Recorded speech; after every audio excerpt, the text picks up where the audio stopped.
Hello, welcome to House of R. I'm Joanna Robinson. Joining me today, it is, as always, Mallory Rubin. Mallory, how you doing? Joanna, I'm thrilled to be here with you because only podcasters play God.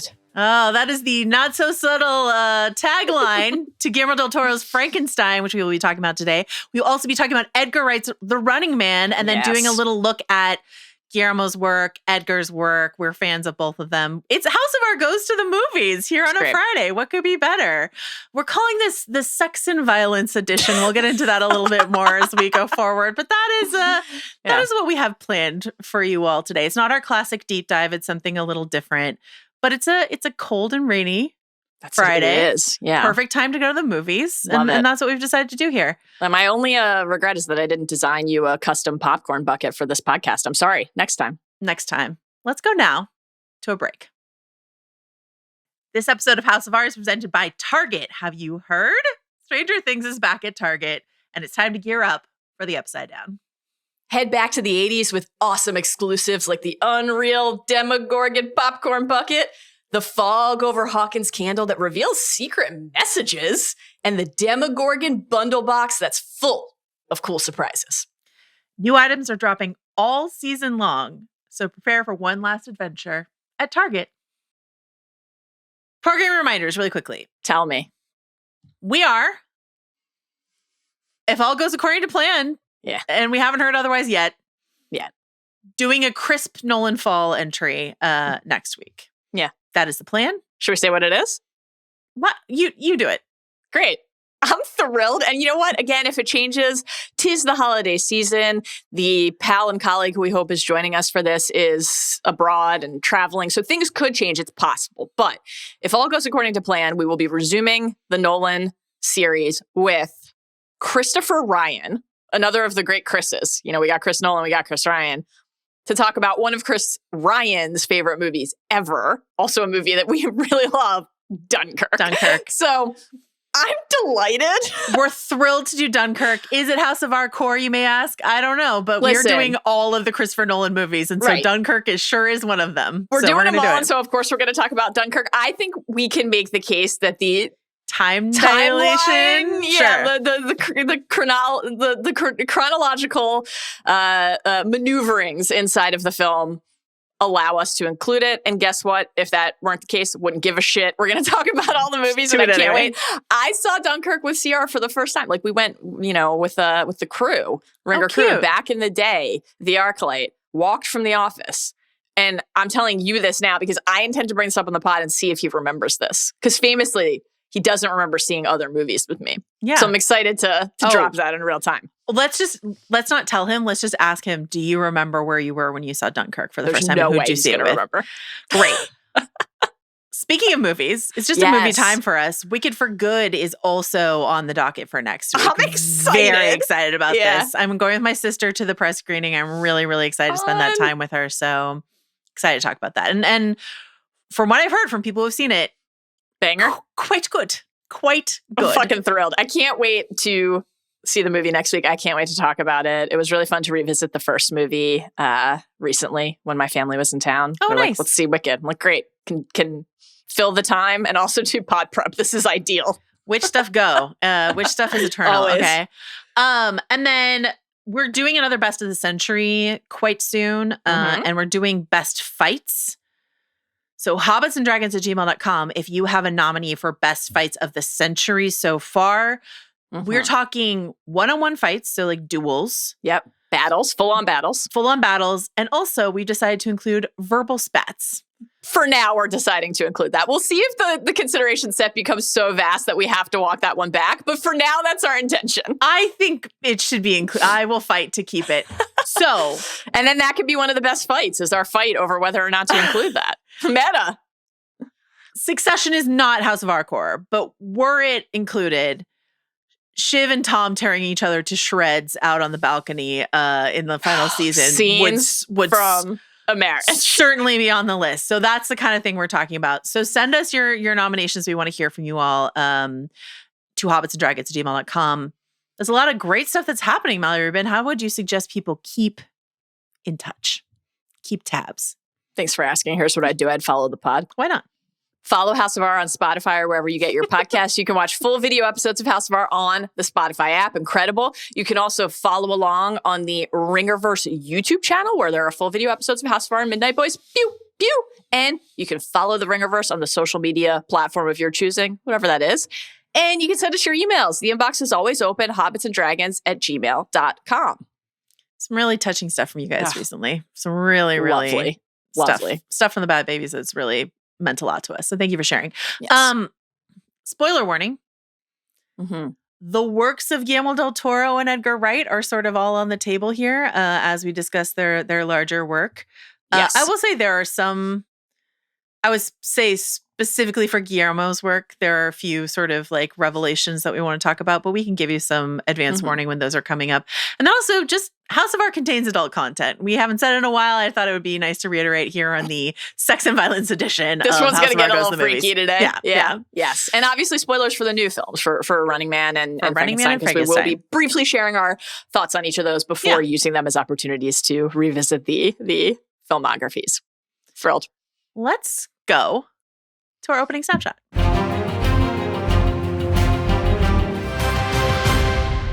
All right, usually what we do on a movie podcast is we sort of break down the reviews and the box office and all this sort of stuff like that. We're a little too early to do that for The Running Man, and we're a little too late to do that for Frankenstein, which is a weird thing to do anyway because it was like a 3-week theatrical release and then on to Netflix. So here's just some fun facts that we will share. Frankenstein had a limited run in theaters, debuted on streaming last week. I would say, and this is what I was waiting for, Meme City. Have you been seeing the Frankenstein memes? I was like, this movie was built to be devoured and memeified by the Netflix bingers. What do you think? Certainly some of the memes have made it to me in a way that is perhaps unsurprising given my algorithm. I'll tell you what I'm getting even more of. Stranger Things. And it is it's interviews with Jacob Elordi about what books he's reading. Yeah. Oh my God. am inundated and keep it coming. I'm loving it. Jacob Elordi talking about how he read Violent and now he's ready for Gravity's Rainbow. It's just elite stuff, honestly. An incredible stretch on the internet. Having a blast. Absolutely true. Having Absolutely a blast. True. Okay. As far as reviews for Frankenstein, it's fairly like, it's like a B sort of average on the Rotten Tomatoes, on the Metacritic, Letterboxd in the 3s. So it's sort of like people think it's okay, fine, right? Pretty okay is how people seem to feel. Is that your sense of the critical consensus of critical Frankenstein? Consensus, yes. I feel like there is a more enthusiastic response from the wider viewing public. Okay. But I'm basing that on, again, like the internet bubble that I exist in. And yeah, I don't know. It's interesting with Guillermo's stuff because I'm trying to pull like people in my life who are watching on Netflix to try to get out of my critic bubble, right? Which is a place I can be trapped in. And for the most part, the people that I am pals with or talking to who like it in the way they like other Guillermo movies like Pacific Rim and Crimson Peak, where they're like, oh, it's not good, but I enjoy watching it. Do you know what I mean? Like that's the sense from them. But if the wider audience, I believe that there also exists a wider audience that's just like, I love this. I have always wanted a Frankenstein where a character turns to the camera and basically says, Victor, you're the monster. Like that's always something that I've wanted. Decent Netflix viewership numbers. According to Netflix, we can never know, but according to Netflix, it's fairly popular. So we will keep our eye on this spot. Possible that Frankenstein is going to endure into like Oscar season. Jacob Elordi is being tossed around and supporting, and certainly like on the costume front, production design, all that sort of stuff. Yeah. Absolutely. Did you see this in the theater or at home? I saw it in the theater, and then I saw it again at home. So I did not. I really wanted to see it in the movie theater, and I did not, which I'm sad about because I would have really liked to get to see it on the big screen. But I did enjoy watching it at home. But I'm lamenting that I didn't get the big screen experience and also the shared experience with an audience. Yeah, it's a different thing. Okay, no one to blame but myself, really, and the extremely limited run of Frankenstein and release, a number of screens it was available on. But I do live in Los Angeles, so. You and I did go to the theater separately, but we did go to the theater this week for The Running Man, which is faring, at least in the critical world, a bit worse than Frankenstein. This is not getting great reviews. Yeah. Not on Rotten Tomatoes, on Metacritic, on Letterboxd. But we have very minimal data, right? Because we're recording this on a Friday. At least some of our colleagues liked this movie. That's true. But some of our colleagues definitely did not like this movie. And we don't know what the general audience thinks. Maybe people are going to love this. I really wanted to. I did not super love it. But I have definitely highlights that I want to mention. Anything you want to say about The Running Man before we go forward? Do we want to do our quick responses here or in each category? What's the way to do it? My very, very quick opening snapshot is that I actually enjoyed Frankenstein. I did not think it was like a masterpiece, but I felt warmly toward it, and I'm excited to talk about it. Running Man was a miss for me. I was really looking forward to it and had it pretty like high on the hype meter. And I think there are redeeming aspects to it and performances and action stretches, etc. But something about it did not click into place in terms of the pace, the tone, etc. So that's a bummer. Okay, we will dive a little bit deeper, but not very much deeper into that in individual sections. But we're going to do some Frankenstein stuff, and then we're going to do some Running Man. So there will be time codes for all of this in the show notes if you want to skip around. I haven't seen Frankenstein yet. Good call. I want to hear what they have to say about the Running Man, et cetera, but that's how we're doing the episode today. Yes. And we're hitting Frankie first. More people have had an opportunity to see that. Starting with good old Vicky Frank. So Vicky Frank right here at the top. Let's go now into what I'm calling our medium dive.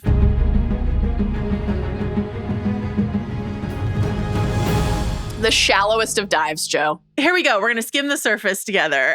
Just like Frankie likes to skim the surface of the water that runs through his cave. Yes, I was going to say we're not going nearly as deep as young Vicky Frank wishes he had gone into his own mother, you know?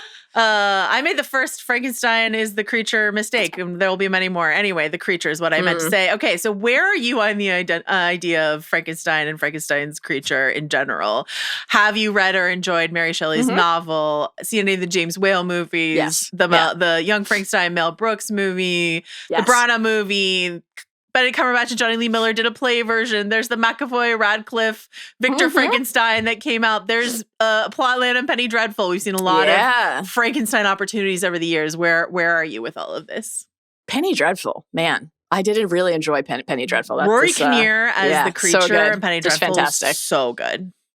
Disturbing in a great way. I would say I'm a Frankenstein admirer and have a lot of appreciation for Frankenstein's role in literary history and pop culture as a touchstone and influence, a figure, an archetype atop a great sprawling coaching tree of subsequent aspects of horror and just genre storytelling more broadly. I can't claim that Frankenstein, Victor Frankenstein, or Frankenstein's monster or the bride or any aspects of this are like the things I care most deeply about in the world of story. That's not the case, but a lot of admiration and appreciation for like the role it holds in the center of things. I certainly admire the novel. In terms of the films, like a lot of my early memories of even just like watching stuff in school and learning about like the way that a text could be adapted and changed, or watching things then with friends, do center around Frankenstein. I have liked the way that a number of different creators have played with their version of it. So like Penny Dreadful is a great example of that, obviously. And, you know, I think that what Guillermo del Toro did with this movie is an interesting meld and blend to me of various impulses, where clearly so much of it comes from, and he's talked about this in many interviews over the years, including years and years and years and years and years to make this for a long time. Making this movie. Yeah. That this is like a central text and set of ideas in his life as a creator and as somebody who is a world builder of his own, obviously. And so I think it is undeniable when you're watching this movie that the appreciation and admiration for, even adoration for, the core text is at the heart of this. And also the tweaks and changes and interpretations that are so specific to Del Toro and are quite distinct in some ways from the moral framing of the text in some ways. It was really interesting to me. It's just like a mix of impulses. So that was one of the things that I kind of like enjoyed thinking about while watching it, and in the wake of watching it. So yeah, TLDR. Who doesn't think that Frankenstein is important, but also it's like not the thing I think about the most. Yeah, you know? What about you? It's interesting that you mentioned studying in school, because I had in the same year, I had a film history course where we watched like all the James Whale films, which are so foundational to film history. So there's that. And then I was in one of my favorite I've talked about it before, but one of my favorite classes that I took of all time, which was about literary adaptation. We read Mary Shelley's novel, which is epistolary and like has all these elements that feel unadaptable. And then we watched the Branagh movie, which is maybe not the one I would have picked, but has things to offer and whatever. So, but to your point, like thinking about the art of adaptation, Frankenstein has always been core to that idea for me.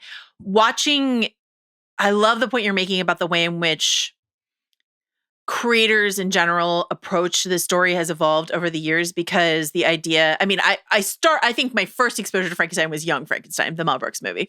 Same. But like, which I loved and watched a million times. But like that idea, the idea as we go forward of Victor Frankenstein is the real monster of this story, which is not necessarily Mary Shelley's framing, because even though there is empathy for the creature inside of Mary Shelley's novel, it's more of like, we're not so different, you and I kind of ending. And the creature sympathy wash that Guillermo gives this particular, all of the deaths are like accidental, not his fault. Literally, he didn't do it, like all this sort of stuff like that, which is not the case in the book, all that kind of stuff. Like, I think that's really interesting. Yeah. Making the creature extremely hot was an interesting choice that Guillermo del Toro made. Fun. Agreed. The Benedict Cumberbatch, Johnny Lee Miller play version, where they, was... I saw it broadcast on National Theater Live, like they put it in movie theaters. They switched roles every night. So one night someone would play the creature and would play the doctor, and then they would switch the next night. And that was like so interesting. Oh, I love that. Yeah. And like, I do think actually Cumberbatch was a better Victor and Johnny Lee Miller was a better creature, but like watching both of their interpretations was so fascinating to me.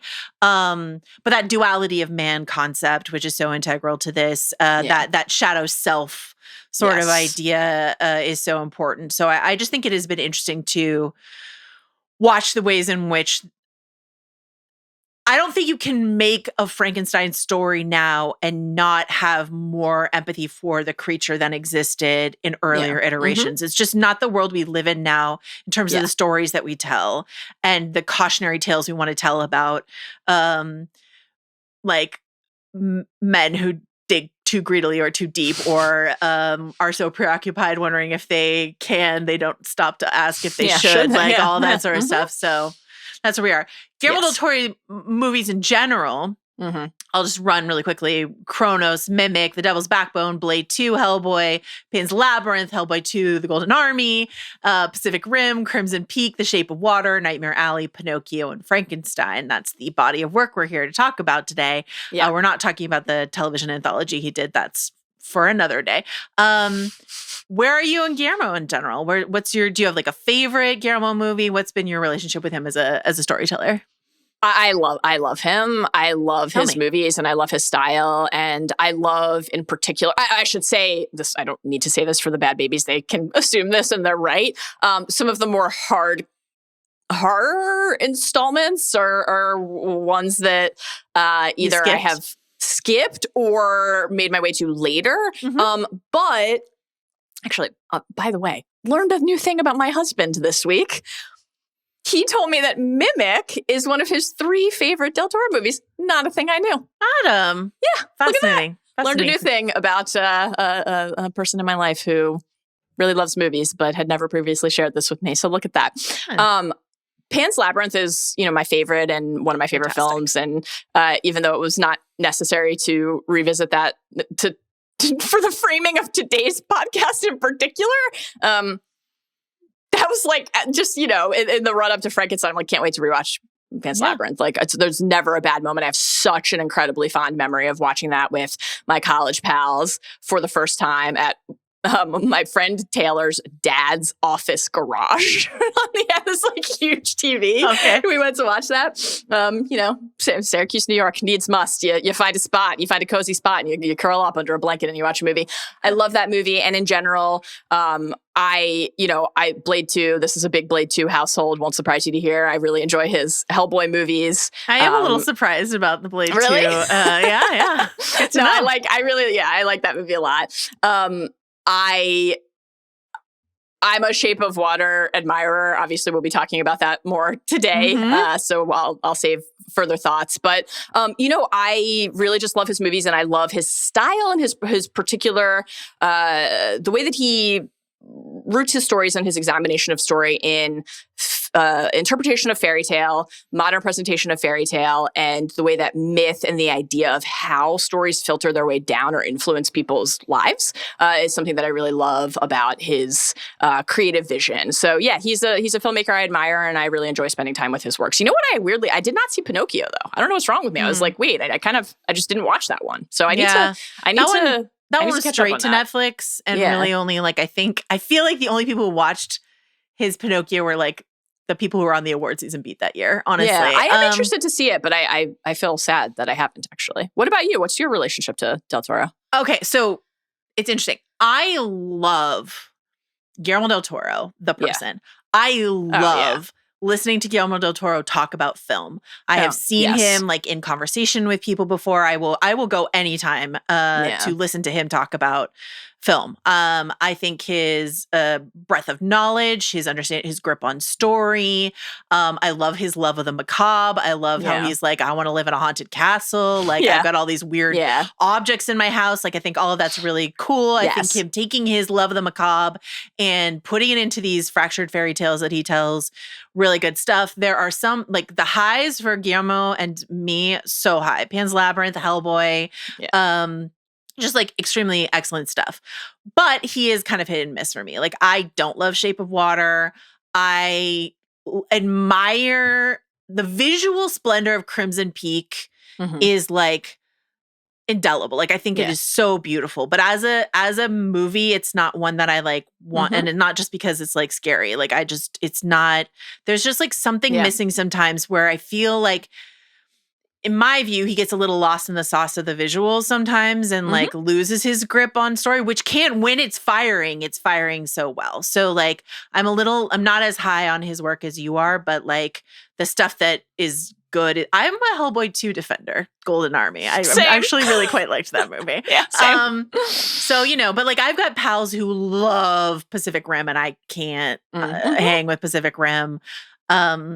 I was talking to a pal the other day and she's like, oh, I want to see Frankenstein. And I was like, I don't think it's very good. And she's like, oh, I really want to see it. I was like, yeah, it's like, it's like Crimson Peak. She's like, well, I love Crimson Peak. I was like, great. Then you'll love Frankenstein. Then you'll love it. You know what I mean? Just as rooted in incestual longing. Yeah, exactly. And just as much like brightly colored tulle wrapped around like various people, so it's like, he's got a style, he's got a vision, and I love that he executes it. I would have given him the Oscar for Pan's Labyrinth, not The Shape of Water, but I love that he has an Oscar, and I love that he has the stature that he has, that he can make these sort of like, he's been in bed with Netflix for a little while, but like the fact that he can make these like big budget, lavish, fantastical movies is really a gift. So that's my Guillermo relationship. On this movie front, and then I will toss back to you. I will say this. Tell me. Jacob Elordi in general has not been an actor that I have like cared that much for or about. I thought his Elvis was fine. I think he's fine in Euphoria, but he's playing a character that's so repugnant that it has been hard for me to divorce. Like, all this sort of stuff like that. I genuinely think he is phenomenal in this movie, and I think the movie gets so much better as soon as he shows up. And when he is the focus of the film, I actually think the film works really well. There's just a lot of stuff around it that I think is a little shakier for me. Yeah. But like his physical performance, his emotional performance, the makeup work, all of that sort of stuff, like hiring someone who's freaky deaky tall in the first place. So like it all just kind of looks unusual. I thought the costumes were exquisite and extraordinary. I thought some of the visuals worked really well for it. Some was a little CG dependent in a way that looked a little, I prefer the puppetry of Pan's Labyrinth, etc. So, I had a good time with a portion of this movie is what I would say. Right. I think Oscar Isaac is miscast in this role. This is not my favorite Oscar. Is there like an inherent like ability to Oscar Isaac that I don't need in my Victor Frankenstein or something like that? Accent work aside, I can get over the accent if the performer seems like he matches the character. But in this case, so let me devil's advocate you. Please. That doesn't inhibit you in Ex Machina.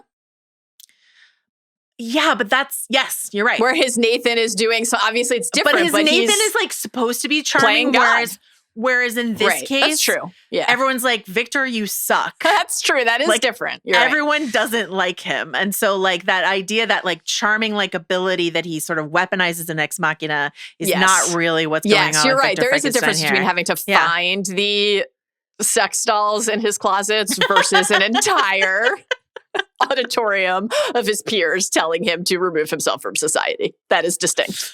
Versus him following his brother's fiance into a confessional booth to try to like get her to admit his feelings for her. I've been meaning to tell you this. I didn't text you this because I wanted to say this for the pod. In the words of a friend of mine, burning his special needs child alive. Like, there's a lot that Victor has to carry in this movie. Joanna. Mallory. When I saw him go into the confessional, care to guess the first thing that popped into my mind in light of our recent shared experience? I was Buffy. Oh, Angel. Yes, of course. It's funny. I was like, whenever I see confessional now, I think Interview with the Vampire, but yes, of course, Angel and I was just like, Drusilla. I see somebody sitting there and I'm waiting for an astonishing accent to hit me. So that was just very present in my mind, given our recent history. I think a creature sympathetic wash of this story, like even more sympathetic than the original story, I have no problem with it. I just think it was like, and we'll get to the idea of a clunky message, clunkily delivered when we get to the Running Man much more. But like, they're just like, there was, when, spoilers for this movie, Victor's, the creature, together are responsible for the death of Victor's brother. And he says, I've always been afraid of you, Victor, you're the monster. I'm just like, I just don't feel like we need to like, I feel like, have a little more faith in your audience is how I feel about that. So, but the section of the film with like David Bradley, who plays the blind man, and stuff like that. I thought all of that stuff was really good. And all of the creature stuff when he was in chains, I was like really compelled by that section as well. So so you ride for the creature's tail, not to be confused with Creature's Tale. We are in the freaky deaky sex stuff section of this podcast. It's true. Yeah, I'll have to really I'll have to spend some time reflecting on what it means that maybe it all tracks perfectly. A baseball enthusiast, finds a monster who looks like he's just a bunch of baseball seams stitched together. Like it's really working. It's powerful stuff. First thing I texted you when I finished watching the movie was, Vicky Frank really wants to fuck his mom, huh? First text I sent you. It's so funny because and that's kind of the whole framing of what we're about to talk about in a minute is that idea.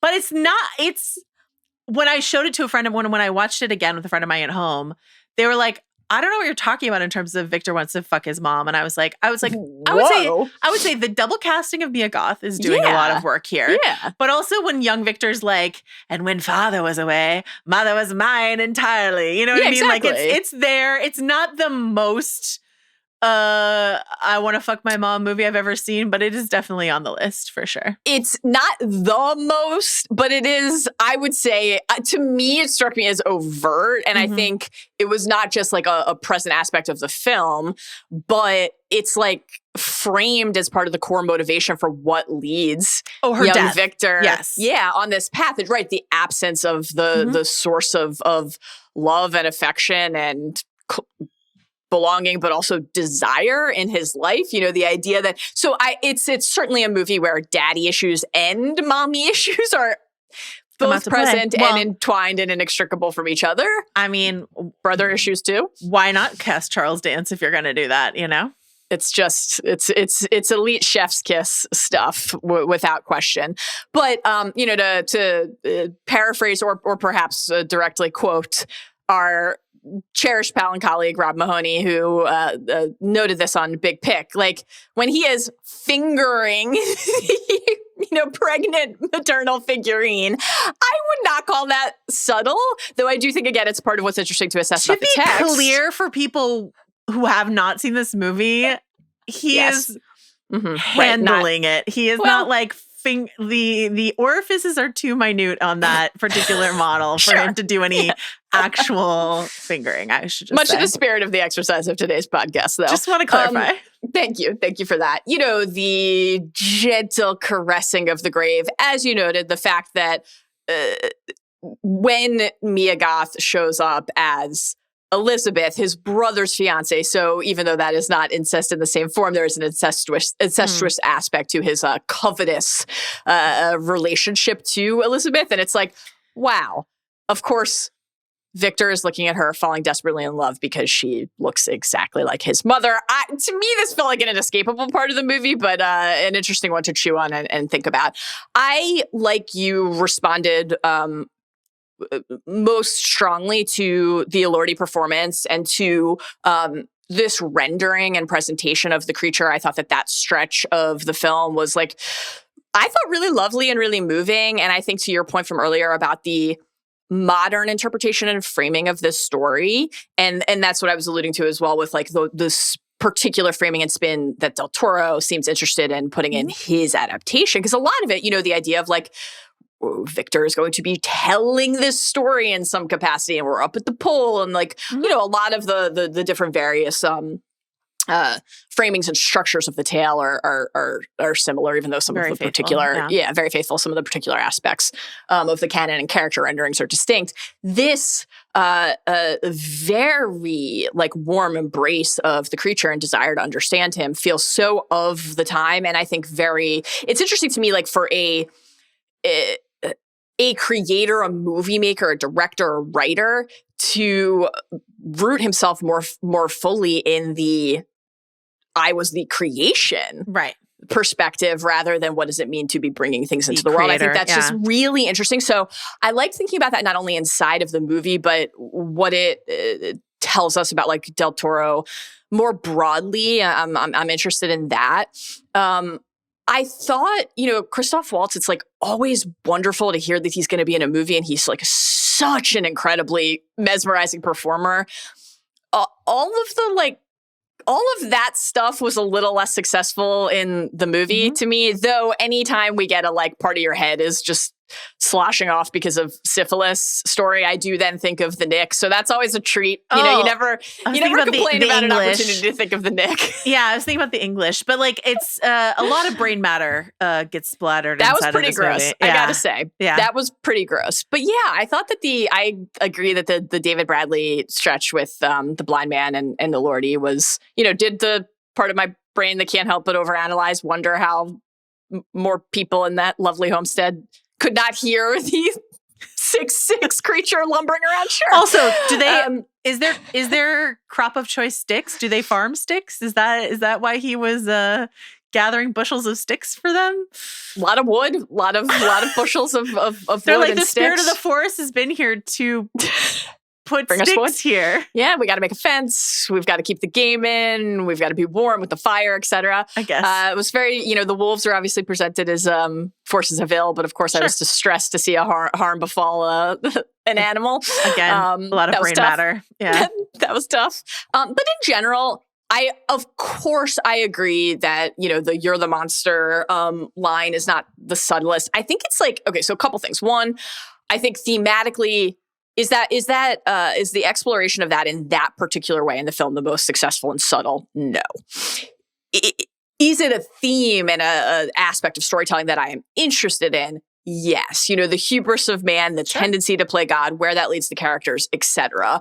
And in a story where so much of Victor's mommy issues and daddy issues lead him down this path, to then have his creation navigate his daddy issues too is like a compelling aspect of the text. I'm interested in like thinking as well about how, I'm trying to think of how to articulate this. Like, there's something fascinating to me about thinking about like if Del Toro had made this movie earlier in his career, given clearly what an influential text it is and like a totem it is for him, I wonder how different it would have been. There's something almost about like this has influenced so many of his other movies in a way that is undeniable. And then you get to the point where you're actually adapting the thing that influenced so much of your other work. And you're like, well, let me just like say the thing I want to say explicitly, that I want to like spend a little bit more time reflecting on in terms of just where it falls in his filmography. It is interesting that, had he made it earlier, he was going to put Doug Jones in this, like his frequent collaborator, Doug Jones, as the creature. And that would have been really interesting. But yeah, well, that is, anything else you want to say about Frankenstein, a movie that you liked a bit more than I did, but, exists for people to enjoy on Netflix if they want to? Would you fuck the creature? I think that's a good question to ask before we segue into the next section of the pod here. Would you fuck the creature? And if so, would you do it when he, entered his like long wavy hair and no, the hair made it worse. Woolen coat, or you're fucking him when he's in the diaper? I'm not. Well, he'd be out of the diaper. I love that you say diaper. Loincloth? He was basically wearing the like golden undies that Rocky from the Rocky Horror Picture Show wears. Like, he could not have been more Rocky coated if they tried. I don't think he smells good. So I would I would like to know a bit more about what he smells like. Okay. But when Mia Goth's character goes down there and she's like definitely wants to have sex with him, yes. I thought that was a compelling moment. Okay, so you need a little like a some sort of fragrance, a cleansing, maybe a cologne before you're considering sex. I don't think there's enough cologne in this world. It's I don't think just there's the enough decayed soap. flesh. I don't think there's enough incense. I don't think there are enough Altoids. I just think the aroma is the problem. Fair. But you would join a book club with the creature. Absolutely. And you'd do it with a gladness in your heart. Absolutely. Great. Fireside reading sesh with the creature. Wonderful. And his little rat friends. I was so Little touched Paradise by Lost with the creature. His little rat friends. That was sweet. I know. That was sweet. And I'm such an easy mark for this stuff, but it sounds like we both responded most to this part of it, and I'm not surprised. Like, I do think there's something right now about watching a movie that's like what if we didn't judge this person? Yeah. What if we got to know their heart? Welcomed him in? I did really find affecting. I agree. Yeah. We're going to take a hard pivot from that and go back to Mallory's earlier prompt, would you fuck that creature? Because this is a loving celebration of Guillermo del Toro's freakiest, deakiest, horniest moments. Hell yeah. A couple quotes from Guillermo del Toro. Great. There's no sexual act in the world that is perverse unless you make it perverse. Perversity is in the eye of the beholder, says Guillermo del Toro. This is about Crimson Peak. Incredible stuff. This is elite. I love this. Gonna start quoting this on every pod we do. This next part, I think, is also about Crimson Peak. He says, first of all, I felt it was very important to have a genre piece, a section that was sexual but liberating, because normally sexuality in any genre is damning or is a sign of doom or shame or horror. And I wanted to have this kind of core of purity that allowed the characters to be sexual without having any damning connotations. Actually, that can't be Crimson Peak. That has to be something else because Jeezy crazy. Okay, so there are damning connotations to the sex in Crimson Peak. Okay. Mm-hmm. That might have been Shape of Water. So what we're going to do here is there aren't enough examples for us to do a proper top 5. But we're going to do a top 3 Guillermo del Toro, what's going on here sex-wise moments. But I should say, I want to read those pieces because Guillermo del Toro considers himself, and I like this about him, like a very I'm not here to yuck your yum. I'm not here to kink shame you. If you want to fuck a fish, that's interesting to me, you know, et cetera, et cetera. So I like that. Yes, so we're not great. here to kink shame people. No, we might this be is here a celebration. This is a celebration. Incest shame someone. We could talk about that, but here we go. I'm not here to celebrate incest. I would like to clarify. But this is a celebration of the impulse to explore this in the work. In cinema. From an Oscar-winning director, no less. Okay. In The Shape of Water, there's a scene where Sally Hawkins' character, quote unquote, floods the bathroom, if you know what I mean. And yeah, boy, do I. Shares some time with a fish man played by the aforementioned Doug Jones. Yep. And I should mention, I remember this very distinctly from this Oscar campaign. There was a lot of mention of like how they enhanced, like Doug Jones, a genius, an incredible person. They gave him like a prosthetic ass. They gave him just like a lot of enhancements to make sure that fish person looked as scrumptious as possible. So you could understand why a woman would want to flood the bathroom, as it were. Anything you want to say about this Shape of Water relationship or moment in particular? Yes, thank you for asking. This won an Academy Award. And it should, it did, and it should have. This, we're going to go through, we're going to kind of, you've very thoughtfully presented some contenders here. We're going to like lock the top three in real time together. I'll just spoil, nothing will sway me off this being number one. I agree with you. It won an Oscar. It's the peak of his freakiness, honestly. Really good. It's the whole movie is I want to fuck a fish. That's what the movie is. Shout out Baltimore. Oh, we're very passionate about our seafood. Great. You know? I gotta say. Do you think she sprinkled a little Old Bay on there? Maybe. Just add a little spice? You know, maybe that's what they do instead of like whipped cream or hot fudge. Find what works for you. Great. That's the lesson. The Shape of Water has been on my mind recently. I have a real desire to rewatch it over the last like month plus anyway, due to the really meaningful experience that I had, as you know, watching the, I considered classic Go Fish during Buffy season 2. So I was like, boy, it's time to revisit Shape of Water anyway. Thank you for giving me an opportunity to revisit this sequence at a minimum.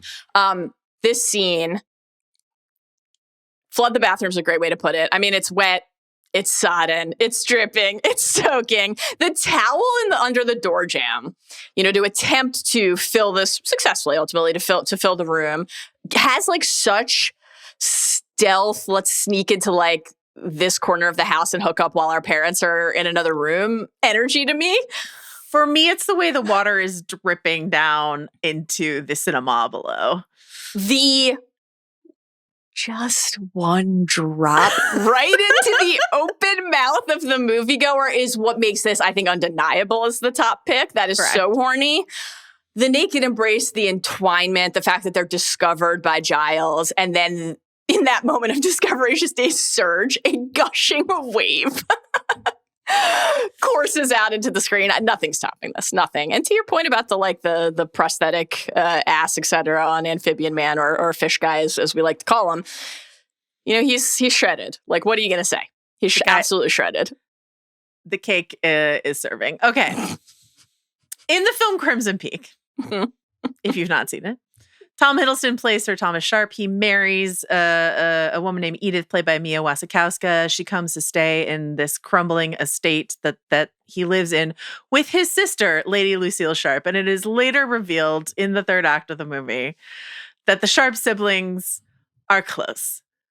Very close. They have always been very, very close. And there is a scene where Edith discovers them you know, in the midst of you know, their closeness, shall we say. What's really funny about this scene is she walks in. Yeah. There's like, she's been hearing moaning, right? And we as an audience know what's about to happen, but like Edith is a little like blink, blink, what's happening. Mm-hmm. It seems as though the moaning is going on for a really long time. She's like encountering ghosts in the hallway all the while the moaning is happening. But when she gets there, Tom Hiddleston is just like merely feasting on Jessica Chastain's neck. And I'm like, how long have we been like doing neck stuff? Like, yes. Like this is relatively extremely demure. But it is nonetheless incest. So hold on.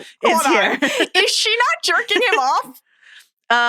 Probably. I think she's giving him a hand job. Okay, I would like to retract everything I just said. She's definitely got her hand in his. He's doing a little neck gnawing for sure. So neck nuzzling and neck gnawing. I do believe that she is jerking him off. A considerable more sense. And thank you so much for being here. Happy to be reporting as the incest handjob correspondent. Listen, incest and ghosts, extremely on brand for House of Art to cover. Correct. If anybody missed our... I was going to say many minutes, but frankly, probably hours talking about the, a werewood-induced vision/dreams that old Damon Targ had about eating out his own mom. I mean, this is the stuff we're here to cover and talk about. The subsequent, I knew it, you're not his sister. That's delightful. I am. Push is just the stuff of legend. This is, stumbling in on brother-sister incest and then a push, of course, very Thronesian. It's true. It's very true. Thronesian. It's true. Different the dynamics things I do among for love, the three participants. But, yeah. All right. In Chronos, I had to stretch a little here. Chronos, there's a scene, great one. The premise of Chronos is complicated to explain, but I will say there is one quite suggestive, I would say, scene where a character licks some blood off the floor in a way that I would not say is unsexual. So you might say I'm reaching, that's fine, but it's here on the list. How do you feel about this, Mallory Rubin? I had not seen this movie, so this is. I'd want to say thank you. You're welcome for not only bringing this scene into my life, but by framing it this way so that this was on my mind when I watched this for the first time. This is not relevant for the prompt today, but I have to say that the other guy who's using the bathroom, who comes out, pants still undone, in a public restroom. It's true. And then sees the blood on the vanity on the sink and does not wash his hands after clearly taking a shit, but does use his bare hands to push a stranger's blood away. I have some questions and I have some notes. I don't have questions or notes on your decision to include this in the consideration set, however. Thank you. Because I think, first of all, there's the when there's the more of like the kind of pooling of blood up on the sink, there's there is the fingering of the blood, the gentle caress of the blood. This is a true fingering, absolutely. Absolutely. I would say that the filming, framing, and nature of the licking of the drop of blood, it's like a lapping, is what I would say. As pornographic as it could possibly be. Yes. That is a flicking of the tongue that you would expect to see in a very different context. Thank you. And also paired with the like deep inhaling right before. That is like there is a heightening of the appetite. And I've never felt more supported by you than I do in this moment. Thank you so much. It's eligible. I appreciate you. We only have 2 more candidates here. Well, we've got Hellboy.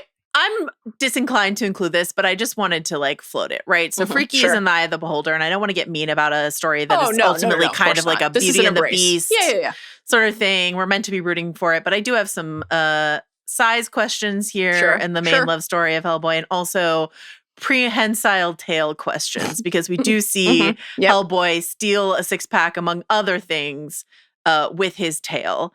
Yes. So even though there are no sexually explicit scenes between Ron Perlman's Hellboy and Selma Blair's Liz, I believe it is, it's up to the imagination. So this is left mostly to the imagination. How do you feel about Hellboy's inclusion here? We're going to build toward in the second film a pregnancy plot. So I think that this is very fair for the fandom to ask the size-based questions. Yes. And feels to me very of a piece with all of the conversations all of us have had for years and years on end about the Hulk. This just feels to me like a thing that nerds talk about, and I think it's fine, and it's done from a position of intellectual curiosity and love. No judgment. No judgment. The tail, the reaching for the 6-pack of bud with the tail. Yeah. the nimbleness of the tail, Dexterous indeed. Yeah. The prodding, the poking with the tail, just the tip with the tail clearly needs to be here. I think that's undeniable. When we get the kind of flaming kiss at the end and the way he comes to life as they're wreathed in magic, I think, again, this deserves to be here without denial. I'm surprised at and I admire your restraint. It's not something I possess, but you didn't bring the broken horns into it, but I think you could have. I'll just say I think you could have. Okay. And look, the right-handed doom. You know what they say about demons with giant right hands. I think this deserves to be here as well. Last but not least, that brings us back to Frankenstein. Frankenstein. There are a couple options here. I mean, I think based on you, my beloved co-host, it probably has to be Victor wants to fuck his mom. Yes. But just for the record, the way Mia Goth definitely wants to fuck that monster. And then just the gall of making the monster that hot in the first place, I think is all sort of like in the mix here. But I think it has to come back to your number one takeaway from the film that Guillermo del Toro has been waiting his entire career to make. Was the first thing I texted you. The culmination of all of his intellectual desires and creative endeavors. And you're like, boy, that guy really wants to fuck his mom. No, my number one takeaway is, my goodness, do I have warmth and empathy in my heart for the creature. And boy, we've been talking about Milton in Paradise Lost a lot lately, and maybe it's time to revisit a crucial text. But yes, that is I did text you that first. I can't deny it. And so I will put young Vicky Frank wanting to, a lot of this movie is very phallic, the towers, the prongs through which the electricity surges and creates life. And that is what Vicky wanted to put into his own mother. I will nominate one other thing. Tell me. Do I think Oscar Isaac is miscast in this role? I do. Did I appreciate the scene where he just strips off his shirt and is wearing, I don't know, essentially black leather pants and just sort of crawls into bed and flops down face first and the world's biggest sulk? I just thought that was for us, and thank you, Guillermo. I was too distracted. I don't like when people are filthy and they get into bed. That's true. But I thought you were going to bring up the bathtub sequence. You were outdoor pants in bed. How dare you? I thought you were going to bring up the bathtub sequence into Naked Science, which I liked. Oh, I was horrified. That's not what I thought you were about to say. He was so, that's not, where's OSHA for this moment? When the urge to create strikes. There were electrodes, electrodes and scalpels and just all kinds of stuff. So many instruments near his instrument. I did not appreciate it. Okay, so number one is The Shape of Water without question. There's absolutely no question. I really do think, especially now that I am made aware of the hand job, which I probably knew but forgot. Let's just say that. Crimson Peak. Yeah. I think has to be on the list. Yeah, but what's going in the third slot? Phrasing. Do you want to put we gotta use all the Do you slots. want to put the prehensile tail in the third slot? Is that what Sorry, I just wanted to say that. I think you have to put Frankenstein. It's yeah. Let's do it. It's key to the text. Let's do it for Vicky. It's Shape of Water 1, Crimson Peak 2, Victor Frankenstein number 3. I feel good about this list. And again, this is all, and no from apologies a position of to Guillermo del Toro. We love your work. Love them. Love these movies.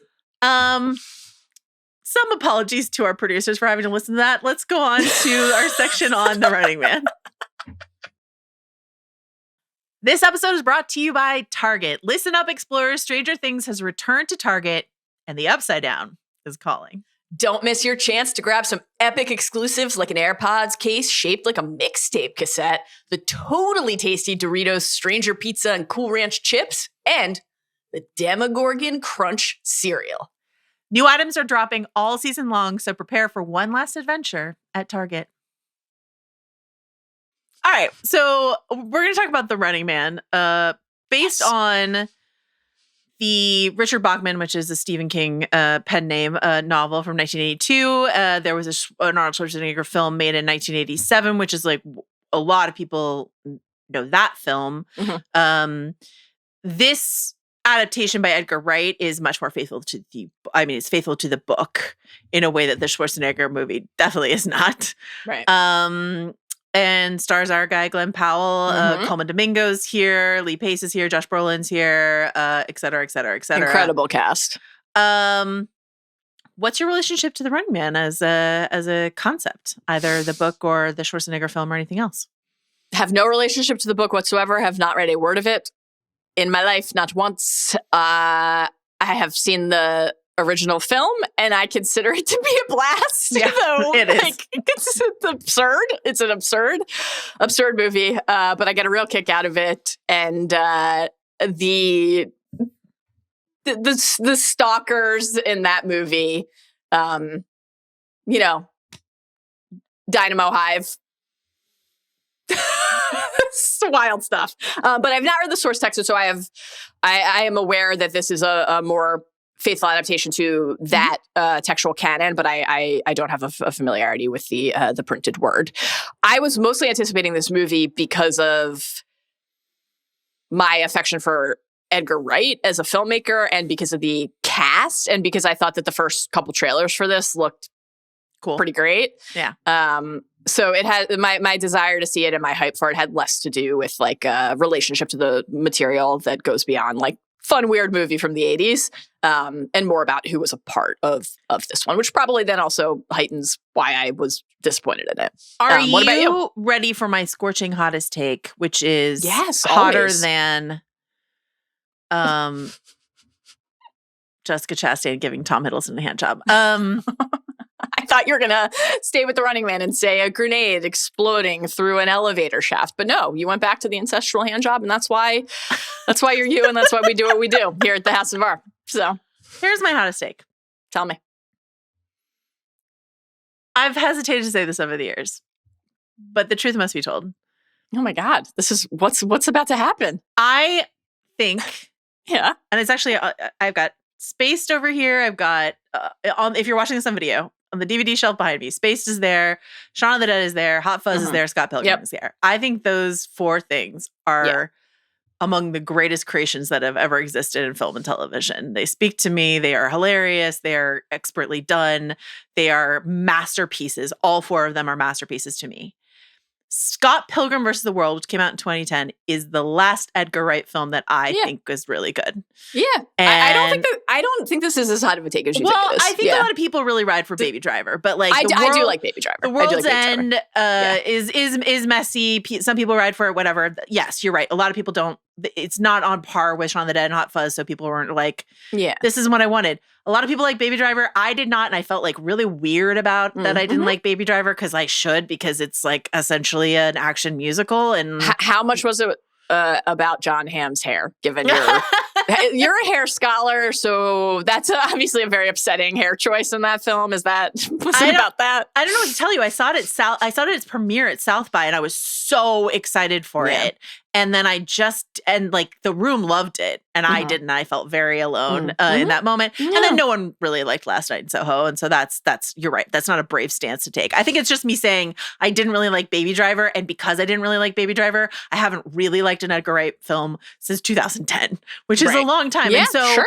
When you think about like, I'm going to see this movie because Edgar Wright made it, I might have to start confronting the idea that like that is not necessarily a draw for me. You're going to have to ask yourself, is Simon Pegg also a driving force behind this? Is Michael Cera? And the answer, then you have to say, is Michael Cera only in a couple scenes of it? Michael Cera's really good at this movie. Michael Cera was amazing in this movie. But that's incredible. Those are my Edgar Wright feelings. We talked about this a little bit. I think that's totally fair. Animated, but like, I felt bad about it because like, I love from 1999 to 2010. Like, honestly, if you asked me in that stretch of time who one of my favorite filmmakers was, I would say Edgar Wright. I was just like, Hot Fuzz, I have seen so many times. Incredible movie. It's like pitch perfect. Every line is so funny and clever, and like it's just like a perfect little puzzle. Scott Pilgrim, just incredible. Shaun of the Dead, so fun. Spaced, I just like love. Spaced is like is so firmly lodged in like early nerddom for me. Like it's just like very, very key and important text. And then I'm just sort of like, Edgar, buddy, what happened? Like, what's going on? So The Running Man, I wanted this to be good because I'm rooting for Glenn Powell, and I'm rooting for Edgar Wright. Yeah, to find you were hoping spark. for a return to form. Yeah, and that's just not what it was for me. So I first of all, let me say this, and let me say it on a podcast where we've talked about the sister jerking off her brother. Yeah. This is a safe space, and you can always tell us what's in your heart and on your mind. I just feel bad, because like I like Edgar has given me so much happiness, of course. So I don't want to kick dirt on him, but it's just no. It's a sad fact. Yeah. I think we're in similar places. I like Baby Driver, so that's a difference. I get a kick out of that movie, but in terms of the kind of undeniable entrance, our lists are the same. This is a Shaun of the Dead and Hot Fuzz podcast. Obviously, these are incredibly, and we've had the pleasure of potting about how much Scott Pilgrim means to both of us when we talked about the animated film. Yeah. I love knowing what a role space plays in your life. That makes me really happy. So yeah, we're in. I did not see Last Night in Soho. In fact, because it was like so many people whose opinions I trust were like, this is just really not good. Not good. I have not seen that movie. Did you watch the dance clip that I put in the doc? I sure did. Yeah. I sure did. Matt Smith really doing it. I was going to say, you didn't even have to sell it just through the the Matt Smith lens for me, which you could have. But I did watch. Yeah, the there's a dance scene in Last Night in Soho, which is really well done, and it is almost entirely practically done, where the Matt Smith's dance partners switch in and out, and that is like awesome, and the rest of the movie is bad. So you can just watch that one clip on YouTube, and then you've done it. So in terms of The Running Man, a movie I really wanted to like, I want to shout out, I'm just going to focus on two things. Two, instances of pure enjoyment. Tell me. And it is everything Coleman Domingo does as a sort of... Absolute no notes. As our dystopian TV presenter. Yes. And especially once the mask comes off, everything Lee Pace does. I was worried that Lee Pace would not take the mask off. That's insane. He doesn't take it off for most of the movie, but once he takes it off, there's a whole sequence on the plane with an unmasked Lee Pace, and he's just phenomenal. He's just incredibly good, and as always. But he was also fun with the mask on because, when he showed up and the friend that I was watching it with, we were just elbowing each other because we were just we know that's Lee Pace under that mask, and we know that he's Lee Pacing it up.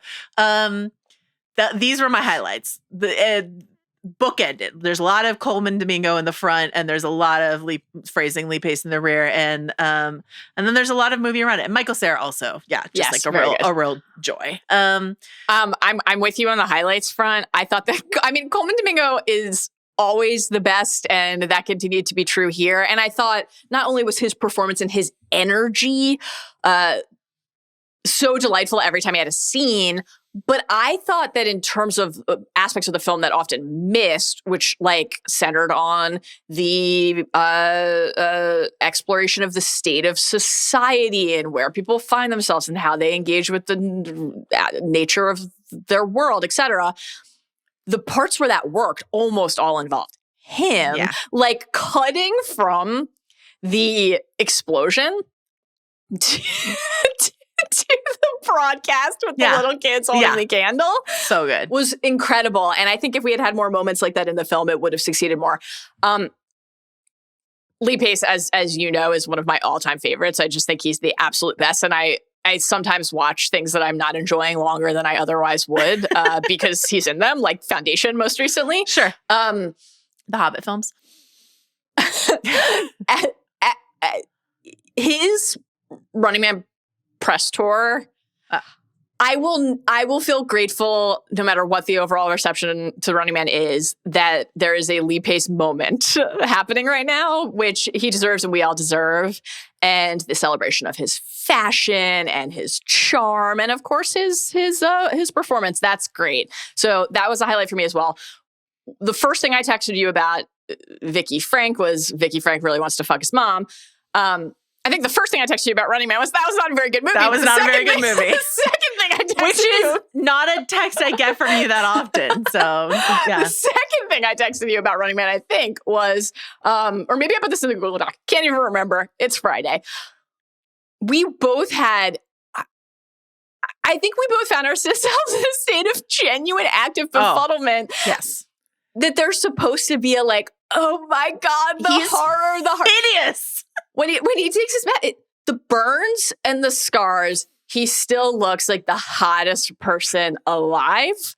And Glenn it's Powell is bizarre like to me taunting him about how disfigured he is and how he should put on some makeup because the cameras are going to roll and all sorts of stuff like that. And I'm like, do you have eyes, Glenn Powell? Like, what are you talking about? Lee Pace looks amazing. Looks and great. his fit is just like, it's a lot. Yeah.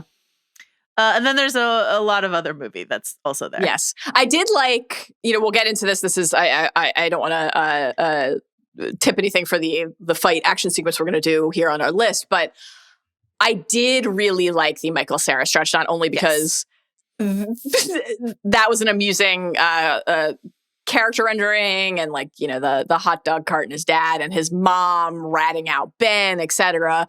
But that was, I thought, the most successful, spoiler for our impending list, I thought that was the most successful and fun and interesting action stretch of the film, which actually is like, I'm raising it not to spoil our list, but because I think it reveals to me part of what was missing from the movie in addition to the other things we've hit, which is like, Edgar Wright is like a genius when it comes to not only the choreography of an action sequence in a movie or a show, but the specificity of like the vision and idea behind it. His action sequences are often so creative and weird, like weird parentheses complimentary, right? Yes.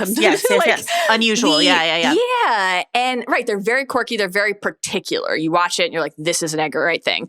And I was really expecting that to be a constant throughout The Running Man. I don't think it was. So like you build toward the climactic showdown on the luxury plane. And, we know we've gotten the questions. Yeah, we know 6 bathrooms, like we've been primed, but and is it cool when the gravity changes and people move about? Like, sure.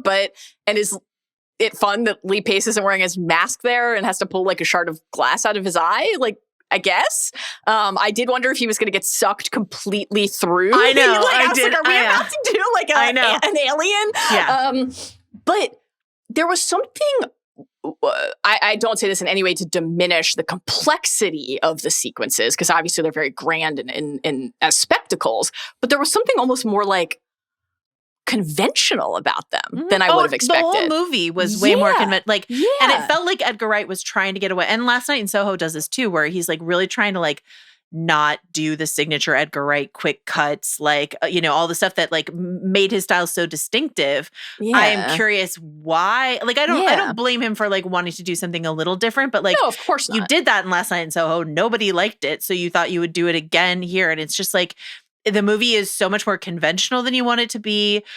I found the tone very incoherent when an Edgar Wright film is firing on all cylinders, you're just like, the tone is so assured. Yes. And here I thought the tone was so all over the map. I thought the pacing was really funky. Yeah. And I thought the messaging was like so obnoxiously overplayed in a very strange way that I just disappointed. Yeah, I think a movie that works against a clock is typically something that I enjoy and find propulsive as a pacing device. Yeah. And I thought that was really not the case here, and that the movie, and I say this with the self-awareness that I routinely record 3-hour plus podcasts, I'd like to own that before I say what I say next. I thought this movie felt really long. Yeah. And I think that's because a lot of the action, and especially because it's structured not only against the, the 30-day clock and the clocks inside of the clock every day with needing to get the tape in it and stuff like that, which in some cases was interesting and added to the tension. But, it's very much structured around this character will enter the fray for a stretch of story. And we're going to move through person, character. Ben will encounter new people along the way. They will either help him or seek to harm him. Right. That should, conceptually, to me, that feels like it should move with such fluidity and urgency. And it really didn't. I routinely was like, how long are we going to be in this stretch before we get to the boy? We're still at the VA. Through. It's interesting. I was thinking a lot, Glenn Powell obviously has spoken about the fact that working with Tom Cruise on Top Gun Maverick and how much he admires Tom's career and what advice Tom gave him and stuff like that. And so watching him literally run in this, I'm thinking a lot about Minority Report, which is one of my favorite Tom Cruise performances, but there's a lot in common. And everybody runs this guy on the run underground, encountering all of these strange, unusual people in this dystopian society that he lives in, or something like The Fugitive. You know what I mean? There are versions of this story that we've seen that are anchored by, Glenn Powell has a lot of charisma, but Tom Cruise and Harrison Ford is just in a different stratosphere of movie stardom. And it's just it works there and it doesn't work here for us to be with Glenn for so much. It's just it's not functioning for me. I wanted to. Anything else you want to say about that before we get to some of the celebration of what Edgar Wright has done well on the action fight front? Just that when they made it upstairs and Ben's like, why are we upstairs? Yeah. And it was just because we wanted to go down the pole. Go down the pole. We are going to go down the pole. It's very amusing. Yeah. I also found the premise is supposed to Ben has a sick child and that is why we are rooting for him. I did not feel that emotionally attached to him. Michael Cera's character, however, I'm just very emotionally invested in him. So the more earnest opening of the film was one of the weaker parts for sure. Yeah. I guess the only other thing I'll note, because I wouldn't be me if I didn't. Good Carhartt jacket. Oh, excellent. Good Carhartt jacket. I do have some notes for Ben. Is I would switch up because he has these ridiculous costumes he wears, but often he wears if not the same, very similar red and black hoodie over the jacket. I'm switch up your look, my guy. Yeah, mix it up. Mix it up. You're hiding. Okay. This is a loving celebration of Edgar Wright's most transcendent action scenes / fights. This is a preview, I guess, of the Best of the Century fights pod that we're going to do in a couple weeks. Will any of these make your list, you think? A little. Yes, I do. I think it's at least one. I think at least one will make mine too, probably.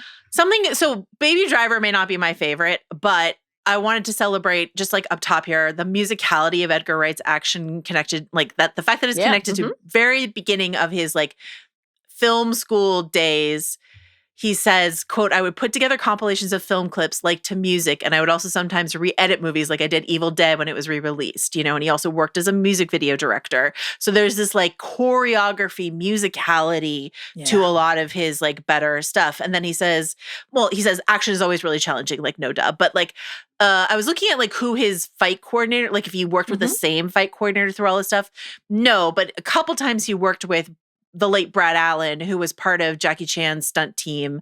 And so some of this really good stuff is also related to hiring the right person to do your stunt choreography. Right. So we're going to pick 5. There are a ton of options here, mostly this because is hard. I don't know if you've ever seen Scott Pilgrim, but there's a lot of great fights in Scott Pilgrim. So there's a ton of options here. Yeah. I don't think we should go through every single one in detail, obviously. We made a promise to ourselves to deliver a quick-paced podcast, but is there one that you feel has to be number one? Okay.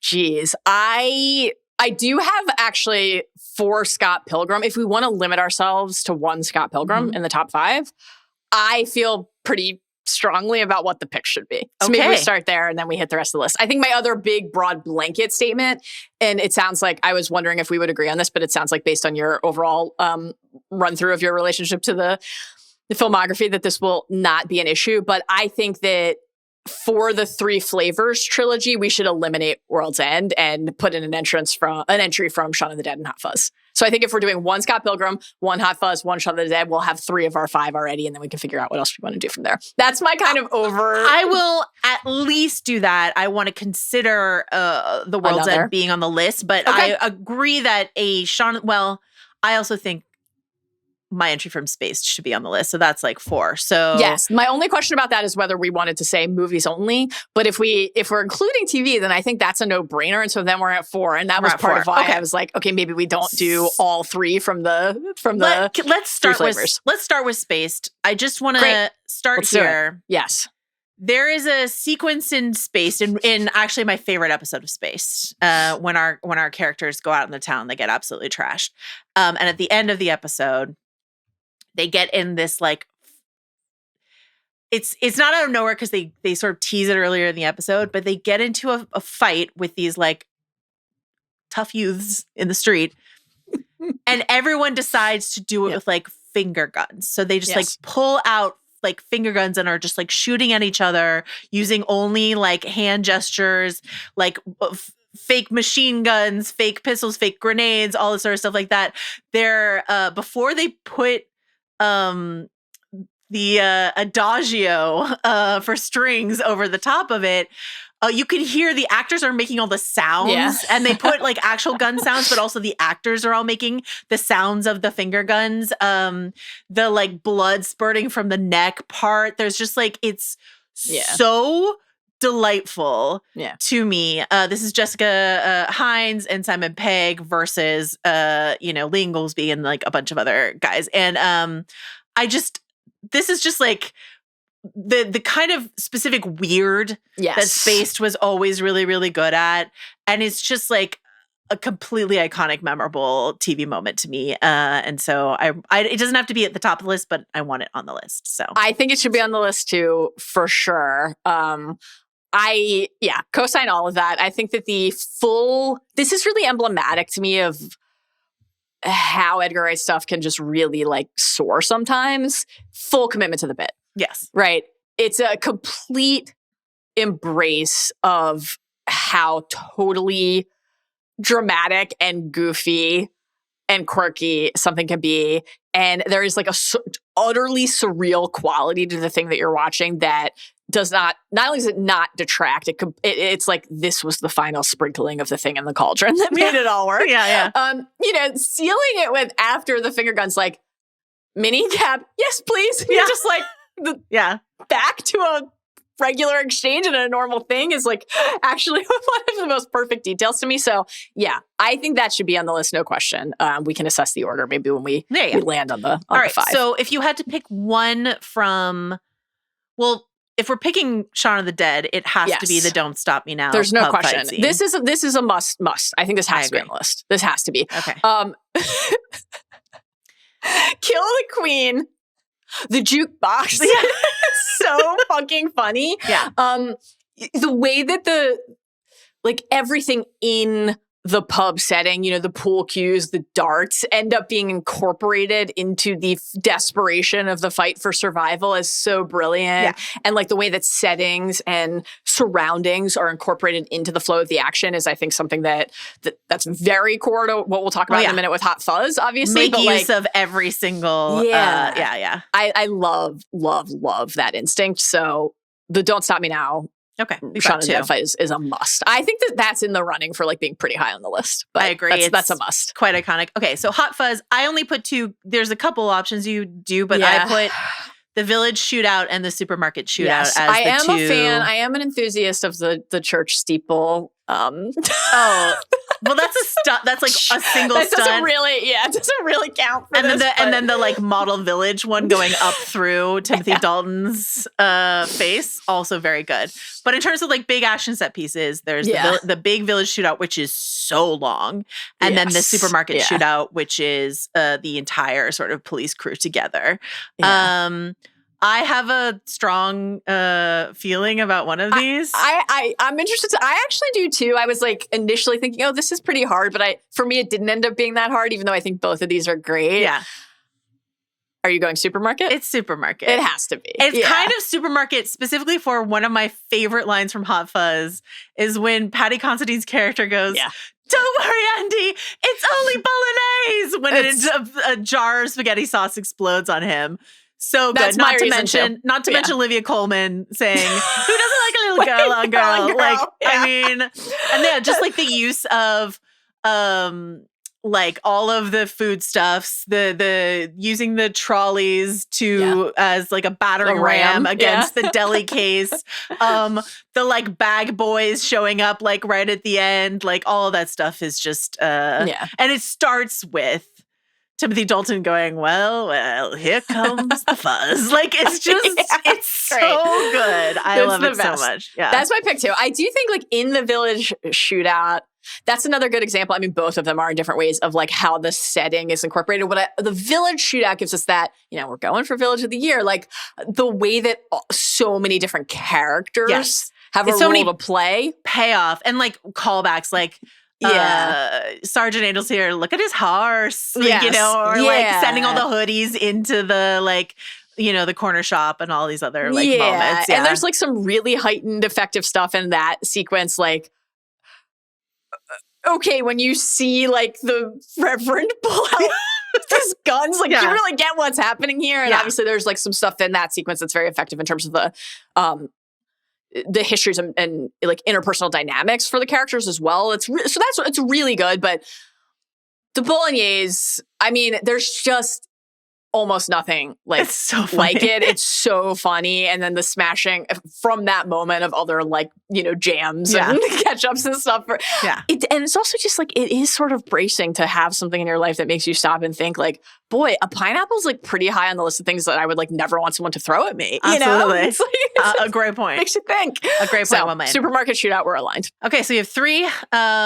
You feel very strongly. Tell me, what is your what do you think the Scott Pilgrim should be? So obviously, I'm going to run down the list. Scott versus Matthew Patel. Scott versus Roxy Richter, part 1. Scott and Ramona versus Roxy Richter. Scott versus Todd Ingram with the side of the vegan police. Scott versus the Katanyaga twins. Scott versus Lucas Lee and stunt doubles. Ramona versus Knives. Scott versus Gideon Graves with a little moment of Nega Scott at the end. What is your must-have? So look, these are all good. This movie fucking rules. Rips. And I think there are really good cases to make for a number of these. To me, it has to be Vegan Police. It has to be that's interesting. Scott versus Todd. Like, I just, the glowing eyes, the anime hair, didn't you know? Todd's vegan. Yeah. Being vegan just makes you better than most people. It's so fun. Not a lot of fights, Joanna. Not a lot of fights and action sequences include the word ovum. And I just think it's something we should consider. Milk and eggs, bitch. Chicken isn't vegan. Code number 827 and piping half and half. It just kills me. I think it's so... When you add the Vegan Police, I think you're right. Yeah. I think the Vegan Police is one of the funniest things that's ever happened. The highlight of Tom Jane's career, as far as I'm concerned. My only competition would be Scott versus Lucas Lee in the stunt doubles. That's my runner-up as well. That's my second one. I mean, Chris Evans as Lucas Lee is just like... It's great. It's great. Honestly, as you know, Steve Rogers is very important to me. I think Lucas Lee is like maybe an even better, just because like it's what Chris Evans is doing with Lucas Lee with so little screen time. That's actually hilarious. All of that sort of stuff is just like incredibly good. Sometimes he's good, right? Sometimes I let him do the wide shots. Is elite. Like, I wouldn't complain if we picked Lucas Lee. I will make a passionate case for Todd, but I will support it if you feel strongly about going with Lucas. Scott's like, can you do a thingy on the rail? All very good. Great. I'm happy to go with Vegan Police. A truly iconic. Vegan Police and It's Only Bolognese are like 2 very important Edgar Wright moments for me. So I love all this. So we have 4 in no particular order. What's our last one? I want to mention from The Running Man. Yeah. Here are some options. Yes. There's Glenn Powell in The World's Tiniest Towel. Why? The why didn't make me chuckle. Genuine laugh out loud. Made me chuckle. I laughed out loud at the why. Glenn Powell and Michael Cera go full Home Alone in Derry, Maine. Is an option. And then Glenn Powell versus Lee Pace on a plane. Yeah. I would vote of those for the Home Alone Stretch I agree. and dairy if we're going to consider a Running Man pick. Do we want anything from Last Night in Soho? No.